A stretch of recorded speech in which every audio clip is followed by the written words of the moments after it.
Hey guys, my name's Andreas Hadjipaschali. I'm the CEO and founder of Bravado Gaming. We're here at the EGE Expo at the CTICC in Cape Town. We're playing the Electronic Sports World Cup qualifiers for the South African region. It's been fantastic. The people have been great. The atmosphere is electrifying, and it's only going to get better and better from here. Looking around and seeing where esports has come is amazing. Just being in all of it and seeing the growth in South Africa this year with the number of events coming up has been fantastic. Like, I just can't explain it, and I think that it's just going to grow bigger and better from here. I think the competitive scene is getting really good. I think more and more people are starting to understand what competitive esports is really all about, and it's great to see the involvement of so many corporates coming through and starting to invest in opportunities like this. And yeah, I mean, I can't wait to see what happens later on. We'll be playing in a huge auditorium tomorrow, hopefully if we make it through, which is a 600-seat auditorium. And make sure you tune in to check all the games live.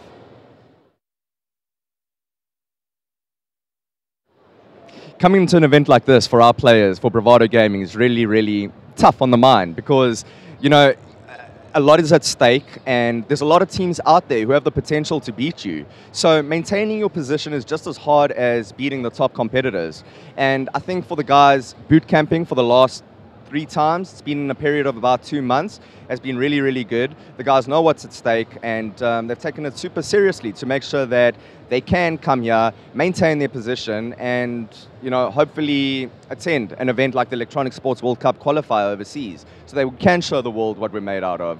The guys will boot camp for 3 or 4 days per boot camp, and they'll play from 8 to 10 hours every day. Even when they're not boot camping, they'll put at least 6 hours into their practice schedules to ensure that they're maintaining their skill, they're warmed up, they're getting prepared, and slowly but surely, psychologically, it all builds up to this.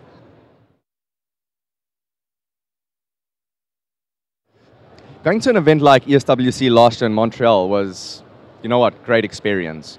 But we're not about experience anymore. We want to go overseas and show what we can do.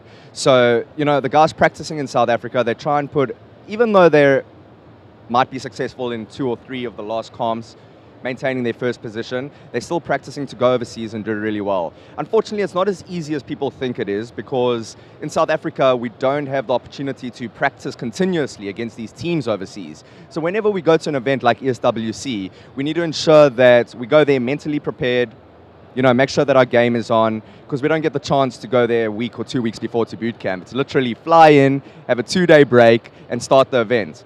Another thing to take notice of is that the formats are very quick. So either you make it or break it. You're playing 1-2 maps, and if you don't excel in those 1-2 maps, unfortunately, you're out of the competition and back to South Africa. So if we do go overseas this year, I'm really looking forward to it. We did really well in a few practice games when we did go overseas to Montreal last year. We beat Nilium, which consisted of a lot of top American players, just practicing against them online. At a stage, we were 12-1 up against Cloud9, but at the same time, you can't compare a scrim to the actual event.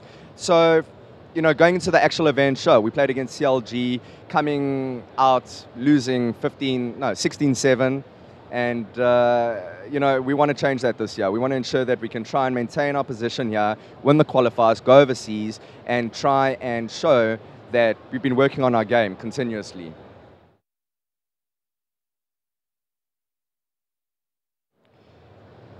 I think the local scene gets influenced by a lot of players that have been overseas. Like I say, you're just going to rub off of them. So, these teams are playing against each other in South Africa online all the time. They're scrimming. And players like Black Poison that stayed overseas for a year comes to South Africa and he shows off his skills. He shows what he's learned. Subconsciously that rubs off onto up-and-coming players in South Africa, taking note of that type of skill. And just from there, it gets better and better, and every player just gets stronger and stronger. So I think, we're not very far off with the skill gap with the international scene. I think it's more little things than much bigger things that differentiates us.